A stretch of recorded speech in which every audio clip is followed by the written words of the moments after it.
नमस्कार दोस्तों, मेरा नाम है मयूर लूखर। आप देख रहे हैं बियॉन्ड बॉलीवुड प्लस।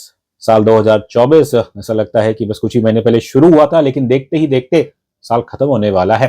और हर साल की तरह इस महीने में हम we look back at the best that Hindi cinema offered us through the year. Personally if you ask me, this was another disappointing year for Hindi cinema. ज्यादातर फिल्में फ्लॉप हुई हैं। हाँ, कुछ फिल्में जो चली है ब्लॉकबस्टर्स, ज्यादातर आप देखें तो वो हॉरर कॉमेडी जॉनर में है। और लेकिन जैसे पिछले 3-4 साल बीते हैं बॉलीवुड के लिए, कहना पड़ेगा वो एक कट इन फेस है। और लेकिन एज ऑलवेज एक पुरानी कहावत है that there is a silver lining in every dark cloud. और फॉर्चुनेटली इस साल हमारे पास ऐसे कुछ फिल्म मेकर्स है who have provided us this silver lining through their films. अब ये फिल्म कौन कौन सी है इनके बारे में हम बात करेंगे, लेकिन उससे पहले आप जल्दी से मेरे चैनल को सब्सक्राइब कीजिए and don't forget to press the bell icon. 2024 में आप देखें जो अच्छी फिल्में हमारे हिसाब से आई हैं, और they been a mix of fiction, few biopics and one or two films which are based on real incidents. इस साल we've chosen 8 such films और एक स्पेशल मेंशन है। अब क्योंकि वीडियो ज्यादा लंबा ना हो जाए इसलिए हर एक के बारे में तो हम डिटेल में बात नहीं करेंगे, सो that will be limited to the top 4 films. खैर, without further ado, Beyond Bollywood brings you the best Hindi films of the year. Number 8 पे है राइटर एंड डायरेक्टर आनंद सूरापुर की फिल्म राउतू का राज। बड़ा ही दिलचस्प टाइटल है और कहानी भले एक मर्डर मिस्ट्री हो, लेकिन इसकी खूबियत यही है कि ये जिस क्षेत्र में बसी है, राउटू की बेली एक विलेज है उत्तरांचल में, और उसका जो लेड बैक एटमॉस्फेयर है बिल्कुल इस माहौल को टच नहीं किया है डायरेक्टर साहब ने। और इसी के बीच उन्होंने अपनी मर्डर मिस्ट्री बनाई है। नवाजुद्दीन साहब, इनका काम कहूँगा लंबे समय बाद लगा दैट रिटर्न टू फॉर्म, और बाकी एक्टर्स ने भी अच्छा काम किया है। नंबर 7 पे है राइटर डायरेक्टर वसंत बाला की फिल्म जिगरा। वैसे तो ये फिल्म बुरी तरह से फ्लॉप होगी, क्रिटिक्स ने भी इसे पसंद नहीं किया, लेकिन I was one of the very few people who like this film. और इसका मुख्य कारण था कि इस फिल्म की जो टेक्निकल एक्सपर्टीज है, सिनेमाटोग्राफी है एंड एक विजुअल अपील है इस फिल्म के अंदर, जो स्टाइलिंग है वसंत बाला की, वो मुझे काफी पसंद आई compared to his previous film. Alia Bhatt के काम को लेके ऑब्वियसली अनेक राय रहेगी, लेकिन जो मुझे सबसे अच्छा लगा काम फिल्म में वो है एक्टर विवेक कोम्बर का। बड़े पर्दे पे भले ना चली हो, लेकिन फिल्म ओटीटी पे आ चुकी है, इसलिए अब प्रोड्यूसर्स करण जौहर और उम्मीद करेंगे कि कम से कम ओटीटी की दुनिया पे तो जिगरा को लोग पसंद करें। नंबर 6 पे है डायरेक्टर निखिल नागेश भट्ट की film Kill. Producer Dharma productions और गुनीत मोंगा, उन्होंने इसे प्रमोट किया था as India's most violent film, और वाकई जो दृश्य में देखने को मिले वो वायलेंट थे, लेकिन कमाल की एक्शन है।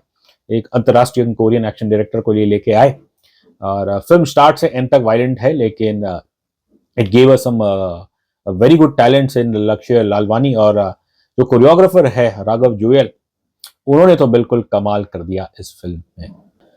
किल भले ना चले हो भारत में, अब क्योंकि कुछ अंतर्राष्ट्रीय लोगों ने इसके राइट्स ले लिए हैं, तो इट टेल्स यू कि वाकई में किल एक भारत के इतिहास में तो मेरे ख्याल से द बेस्ट एक्शन फिल्म है। नंबर 5 पे है डायरेक्टर तुषार ए हीरानंदानी की फिल्म श्रीकांत।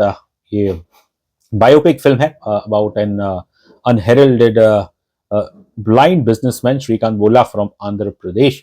इस फिल्म की खूबियत यही है कि ये बहुत डिफरेंट है। जो हमने बायोपिक्स देखते हैं ज्यादातर बॉलीवुड में, वहां तो प्रशंसा की जाती है सिर्फ, लेकिन यहाँ पे क्रेडिट देना पड़ेगा श्रीकांत बोल्ला जी को। जो भी उनकी जिंदगी में जो कुछ हुआ है अब तक, या फिर जो उनकी खामियां भी है, इनसिक्योरिटीज है, वो भी हमें इस फिल्म में देखने को मिली। और राजकुमार राव, इनका जो अभिनय था वो वाकई ही कमाल का था। We are now down to the final 4, और नंबर 4 पे है होमी अदजानिया की फिल्म मर्डर मुबारक। नेटफ्लिक्स पे ये फिल्म आई थी, एक डार्क कॉमेडी है। और इस फिल्म में जो मुझे सबसे अच्छी बात लगी, yes, lead actors Pankaj Tripathi, Vijay Varma और साला अली खान, इन्होंने तो काम अच्छा किया, लेकिन इस फिल्म की जो यूएसपी है वो है इसके जो सपोर्टिंग कास्ट में जो इसके प्रिटेंशियस कैरेक्टर्स, इसके अंदर आपको देवेन भोजानी, डिम्पल कपाड़िया, टिस्का चोपड़ा, संजय कपूर, इनके जो कैरेक्टर्स थे वो बिल्कुल ही आपको लोटपोट कर देते हैं। ये कहानी एक दिल्ली के रॉयल दिल्ली क्लब में बसी हुई है, जहाँ पे एक मर्डर हो जाता है। अब कुछ लोग ऐसा भी कहते हैं कि शायद यहाँ पे जो दिल्ली का लुटियंस क्लब है, कहीं ना कहीं उसकी तरफ इशारा किया गया है। खैर, एक शख्स का मर्डर हो जाता है और उसके बाद फिर जो ड्रामा प्ले आउट होता है वो बिल्कुल आपको लोटपोट कर देता है। और इसका जो मुख्य कारण है, जैसे कि मैंने कहा, ये जो सपोर्टिंग कैरेक्टर्स है, भट्टी दीपक, देवेन भोजानी, रोशनी टिस्का चोपड़ा और कुकी गुलाटी, डिम्पल कपाड़िया एंड हमारे Ranvijay Singh, that's played by Sanjay Kapoor. हाँ, इसके अंदर एक अगाथा क्रिस्टी का टेम्पलेट है, लेकिन जो ये कैरेक्टर्स है और जो दुनिया बनाई है होमी अदजानिया ने, वो बिल्कुल भारतीय ही है। होमी अदजानिया इतनी फिल्में नहीं बनाते एंड मुझे ये उनकी one of the better films लगी। और apart from the good dark humour, इस फिल्म के अंदर आप देखें तो जो टेक्निकली है काफी बहुत सुपीरियर है। अब भले ही कुछ लोगों को ये फिल्म ना पसंद आए हो, लेकिन मेरे हिसाब से तो murder Mubarak is definitely one of the most funniest dark comedies from Bollywood. Number 3 पे है साल की पहली नामी गामी फिल्म श्री राम राघवन की मेरी Christmas. South superstar Vijay Sethupathi की ये डेब्यू फिल्म होने वाली थी, लेकिन पहले जवान आ गई। इस फिल्म में विजय सेतुपति और कटरीना कैफ है। अब फिल्म के जो 40-45 मिनट्स है, उसके अंदर जो स्क्रीन प्ले है कि कैसे दो अजनबी लोग मिलते हैं एक दूसरे से, एल्बर्ट और फिर कटरीना का जो कैरेक्टर है, और इनके बीच में जो बातें होती है हल्की फुल्की, फिर एक कहीं ना कहीं मैं कहूंगा कि एक ब्रिमिंग रोमांस जैसा ही है। और आपको यकीन नहीं होता कि ये दो लोग अजनबी है, क्योंकि जैसे इनके बीच में बातचीत चल रही है लगता है कि ये तो एक दूसरे को सदियों से जानते हैं। और फिर 40-45 मिनट के बाद फिल्म के अंदर क्या होता है, basically in short Shri Ram Raghavan, अब उनकी फिल्म है तो कहीं ना तो कहीं कुछ मर्डर होगा, थ्रिल होगा, और फिर ये फिल्म तब्दील हो जाती है एक I would say light hearted dark comedy में। विजय सेतुपति का अभिनय कहूंगा काफी बढ़िया था, और इनफैक्ट कटरीना कैफ जो नॉर्मली तो हमें इतनी पसंद नहीं आती, लेकिन perhaps this is one of careers finest performance. अब भले ही बॉक्स ऑफिस पे ये फिल्म ना चली हो, लेकिन हमें तो काफी पसंद आई, और इसलिए नंबर 3 पे है हमारी मेरी क्रिसमस। नंबर 2 पे है एक अनहेरिल्ड डायरेक्टर विवेक अंचालिया, उनकी फिल्म टिकड़म, जिसे लिखा है अनिमेश मिश्रा ने। अब ये फिल्म के बारे में हम इतना कुछ जानते नहीं थे, but we are very fortunate to see this film. ये एक ओटीटी नेटवर्क पे आई थी। अब वैसे तो ये एक पारिवारिक फिल्म है, जिसके अंदर मुख्य कैरेक्टर्स आप देखें कि 2 बच्चे हैं और उनके पिता, दैट्स प्लेड बाय अमित सियाल। और कहानी बड़ी सिंपल है कि बच्चे चाहते हैं कि उनके पिता उन्हें हिल स्टेशन छोड़ के वो बड़े शहर ना जाए जॉब के लिए, बिकॉज वो अकेले पड़ जाएंगे। और अपने पिता को रोकने के लिए ये 2 जो बच्चे हैं, चीनी दैट्स प्लेड बाय आरोही सौद, और जो उनका भाई है that's played by Aaris Jain, ये बिल्कुल literally they move mountains in this hill station. वैसे तो फैमिली स्टोरी, लेकिन बड़ी ही खूबसूरत तरीके से अनिमेश मिश्रा और डायरेक्टर विवेक अंचालिया ने इस फिल्म द्वारा हमें कुछ सोशल इश्यूज पे भी झलक डाली है, जिसके अंदर पहली तो है कि क्यों बेचारे छोटे शहर के लोग माइग्रेट करते हैं, और दूसरा इसके अंदर एक एनवायरमेंटल कॉज जो है वो भी जोड़ा गया है। और अच्छी बात यह है कि कहीं भी आपको ऐसा नहीं लगेगा कि जबरदस्ती का इस कहानी में ये चीज डाली गई है।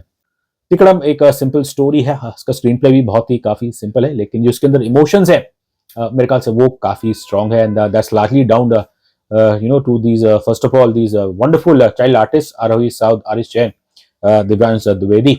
बच्चों ने तो कमाल किया ही, लेकिन साथ ही साथ अमित सियाल इस भोले कैरेक्टर में आप देखें, बिल्कुल एक कहीं ना कहीं आप देखेंगे कि थोड़ा बहुत एक राज कपूर की भी झलकी आपको उनके कैरेक्टर में देखने को मिलेगी। हिंदी सिनेमा का जो अस्तित्व है वो तो है फैमिली फिल्म्स, लेकिन दुर्भाग्य से आजकल हम इतनी फैमिली फिल्में नहीं कहते हैं, और that's why I really like Tikdam. बल्कि मैं तो ये कहूंगा कि बरसों में आपको कोई एक अच्छी पारिवारिक फिल्म देखने को मिली है। And now we are down to the best Hindi film of the year, और इस साल हमारे हिसाब से ये खिताब बिलोंग करता है writer director Imtiaz Ali for his film चमकीला। चमकीला is the biopic of popular Punjabi singers from the 80s, Amar Singh चमकीला, जिनका रियल नाम धनी राम था। अब वैसे तो इनकी popularity was limited to Punjab and maybe neighbouring Haryana, लेकिन इस फिल्म द्वारा पूरे भारत को पता चला है कि कौन था अमर सिंह चमकीला। ये शख्स एक गरीब घर से आया है और he belongs to a low community, लेकिन इन सब के बावजूद इसने अपने टैलेंट द्वारा पंजाब के लोगों का दिल जीता था, क्योंकि इसकी जो गायकी थी वो थोड़ी एजी थी, I would say on the belt, और इसके हिसाब से फिर इसे कुछ लोग पसंद नहीं करते थे। अब भले ही इन्होंने सफलता तो पाई, लेकिन दुर्भाग्य से ये शायद दुनिया के एकमात्र सिंगर होंगे who became a slave to his own stardom.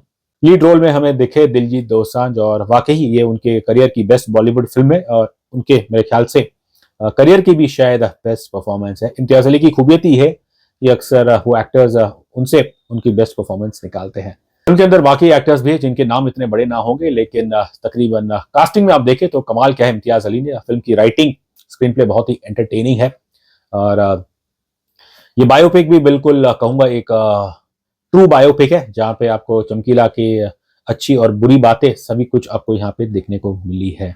तो जब इम्तियाज अली हो, ए.आर. रहमान फिर से यूनाइट करे और मोहित चौहान हो, तो फिर संगीत तो अच्छा ही होना ही है। और इसके गाने आप देखें ज्यादातर अच्छे हैं। मैं कहूंगा ना सिर्फ एक बहुत ही सच्ची बायोपिक है, और एक बहुत ही बढ़िया म्यूजिकल भी।